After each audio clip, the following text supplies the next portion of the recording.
এত নাফরমানির পরও যে রব আমাকে ভোরের সূর্যের আলোর মুখ দেখিয়েছে, সে রবের দরবারে হাজারো শুকরিয়া, আলহামদুলিল্লাহ। আসলে মাঝে মাঝে ভাবতে অবাক লাগে যে আমরা আল্লাহকে একবারও স্মরণ করি না, আল্লাহ তাআলার অশেষ নিয়ামত পাওয়ার পরও শুকরিয়া আদায় করতে পারি না। আল্লাহর কথা শুনতে আমাদের বিরক্ত বোধ। সি আমাদের ইমান এত নগণ্য কিভাবে হতে পারে? একজন মুসলিম হিসেবে মন যা চাই তাই করতেছি, আল্লাহ ক্ষমা করো। তো ফাইনালি মাশাআল্লাহ আমার ভাতিজা সুন্দর করে হাসি দিতেছে, মন কাড়া হাসি। আমার ভাতিজার হাসি দেখলে মন ভালো হয়ে যায়, মাশাআল্লাহ, জাযাকাল্লাহ। আমাদের বাড়ির সামনে মাঠ, আর মাঠে বাচ্চারা এত সুন্দরভাবে খেলা করতেছে পানির মাঝে, দেখলে মন ভরে যায়।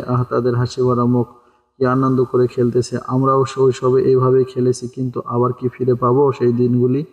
যদি আরেকবার ফিরে পেতাম তাহলে কতই না আনন্দ হতো। আপনাদেরও কি তাই মনে হয়? আমার তো ছোটবেলায় হারিয়ে যেতে অনেক ইচ্ছা জাগে, কিন্তু আবেগ দিয়ে তো জীবন চলে না। তারপর আবারও মনে হলো একটু আমাদের বাগানের দিকটা ঘুরে আসা দরকার। আমাদের একটা দোকানের কাজ চলতেছে, সেখানে মেঝেতে মাটি দিতে হবে, কিন্তু কি করার, বর্ষার চারিদিকে পানি উঠেছে, সে কারণে বাহির থেকে মাটি আনার কোনো উপায় নাই। তাই আর কি করার, নিজেদের শখের বাগান থেকে মাটি কেটে দোকানের ভিতর দিতে হলো। তো এখন বাগানের অবস্থা ভয়াবহ। বাগান ঘাসে একবারে জঙ্গল ভাব চলে এসেছে। জরুরিভাবে বাগানটা পরিষ্কার করতে হবে। দেখা যাক কবে করার সময় পাওয়া যায়। সময় পাইলেই করবো ইনশাআল্লাহ। তো বাগানে ছোট ছোট গাছগুলো ঘাসের জন্য বেড়ে উঠতে পারতেছে না। অবশ্যই ঘাসটা পরিষ্কার করা জরুরি, কিন্তু আমরা দোকান নিয়ে অনেক ব্যস্ত থাকি, এই জন্য এগুলোর যত্ন নেওয়া যায় না। তারপরেও চেষ্টা করি, আর কি যথাসাধ্য। আল্লাহ চাইলে হবে এক সময় ইনশাআল্লাহ। সবকিছু পরিষ্কার করার চেষ্টা করতে হবে, চেষ্টা কোনো ঘাটতি রাখা যাবে না। সময়টাকে কাজে লাগাতে হবে, কোনোভাবেই সময়টাকে নষ্ট করা যাবে না।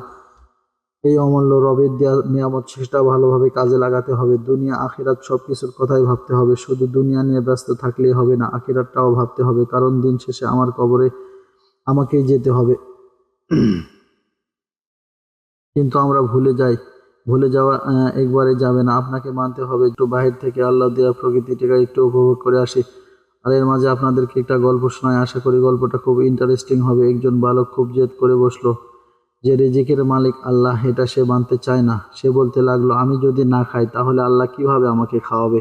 আমি খাবো না। এভাবে তার মায়ের সাথে তর্ক বিতর্কে করতে লাগলো, এবং সে বাহিরে বের হয়ে চলে গেল এবং একটা গাছের উপরে উঠে বসে পড়লো। তখন তার মা তার পিছু পিছু রওনা করলো এবং বলল, বাবা, গাছ থেকে নেমে আসো, খাওয়া দাওয়া করে যাও। তখন সে বলল, আমি তো খাবার খাবো না, তোমার আল্লাহ আমাকে কিভাবে খাওয়ায় সেটাই আমি আজকে দেখব।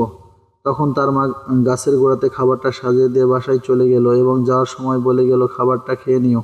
কিন্তু বাচ্চার একই কথা যে সে খাবার কোনোভাবেই খাবে না। এই বলে সে গাছের উপরে উঠে বসে পড়ল। তখন সেখান দিয়ে একদল পুলিশ বাহিনী আসামি ধরার জন্য হেঁটে হেঁটে গ্রামের মধ্যে যাচ্ছিল। পথিমধ্যে দেখলো গাছের গোড়াতে খাবার। তখন তারা দাঁড়িয়ে পড়ল এবং একজন বলল যে, আমি খুব ক্ষুধার্ত, খাবারগুলো খাই। তখন আরেকজন বলল, না, খাবারটা খাওয়া যাবে না, হয়তো এটা কেউ বিষ মাখিয়ে ষড়যন্ত্র করে এখানে রেখেছে।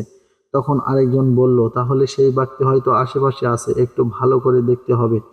তখন দেখলো গাছের উপরে একজন বালক বসে আছে। তখন তাকে বলল, তুমি নিচে আসো। তখন সেই ছেলেটি ভয় পেয়ে গেল এবং নিচে আসলো। তখন তাকে বলল যে, তুমি খাবারটি খেয়ে আমাদেরকে চেক করে দেখাও, খাবার ঠিক আছে কিনা। তখন সে বলল, না, আমি এটা খাবো না। বলা মাত্র একজন পুলিশ তাকে মারধর শুরু করলো। মায়ের উপরে কোনো ওষুধ নাই। তখন সে ভয় পেয়ে খাবার খেতে লাগলো এবং বলতে লাগলো, নিশ্চয় রিজিকের মালিক আল্লাহ। এখান থেকে আমরা কি বুঝলাম? আল্লাহ আমাদের কপালে যা রিজিক নির্ধারিত করেছে, ঠিক তখনই সেটা আমরা পাবো।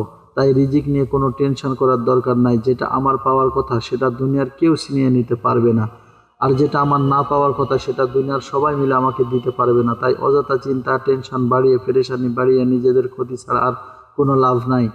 জাযাকাল্লাহ। সবাই ভালো থাকবেন। আজকের মতো এখানেই শেষ। আবার পরবর্তী ভিডিওতে দেখা হবে ইনশাআল্লাহ। জাযাকাল্লাহ খয়ের। আসসালামু আলাইকুম ওয়া রাহমাতুল্লাহ। আপনাদের মূল্যবান সময় দিয়ে সাথে থাকার জন্য ধন্যবাদ।